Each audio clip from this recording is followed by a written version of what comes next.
The government's appeal against the High Court ruling that MPs must vote on triggering Brexit will be heard in the Supreme Court from December 5.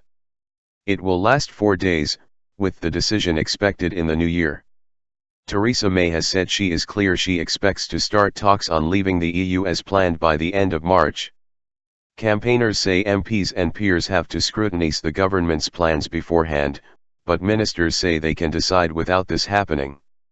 The High Court ruled last Thursday that Parliament should have a say before the UK invokes Article 50 of the Lisbon Treaty, which triggers up to 2 years of formal EU withdrawal talks. Labour has said it will not attempt to delay or scupper this process if a vote goes ahead, but pressure is mounting on the government from the devolved legislatures.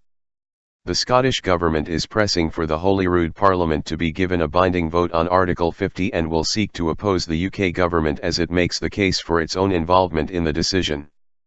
The Welsh Government has also said it intends to intervene in the appeal process to clarify the implications of the judgment for the future of devolution in Wales and the respective powers of the UK Executive and the Welsh Assembly. And Northern Ireland's top lawyer has said a separate legal challenge to Brexit should leapfrog the usual legal process and go directly to the Supreme Court. Public galleries. The government said it was going to appeal almost as soon as the ruling came out, and the Supreme Court has now granted permission, pushing through the process at a far faster pace than usual because of the importance of the case. After Lord Towson's retirement this summer, the appeal will be heard by all 11 remaining Supreme Court justices, led by their president Lord Neuberger. At the completion of legal submissions, the justices will reserve their decision to a date probably in the new year, a spokesman for the court said. He added, "The Supreme Court will sit in its largest courtroom and make available a live video feed in the other 2 courtrooms in the building to enable as many members of the public as possible to observe proceedings." It should be added that, as with all Supreme Court proceedings, this appeal will be live-streamed on our website, so it is not necessary for people to attend the building in person to watch the hearing. Strong arguments. On Monday, Mrs. May said, "We believe the government has got strong legal arguments.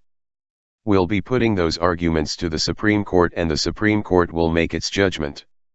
The lead claimant in the case against the government, investment fund manager Gina Miller, has said it is vital that the UK's negotiating position is voted upon by MPs. She added that for this not to happen would mean ministers were acting like a tin-pot dictatorship. There is some debate about whether a vote at Westminster on invoking Article 50 would require a full Act of Parliament, or whether it could happen much more speedily by MPs and peers agreeing to a resolution, a written motion, instead. But Brexit Secretary David Davis has suggested a full Act of Parliament is more likely should the government lose its case. In June's UK-wide referendum, voters opted by 51.9% to 48.1% in favour of leaving the EU.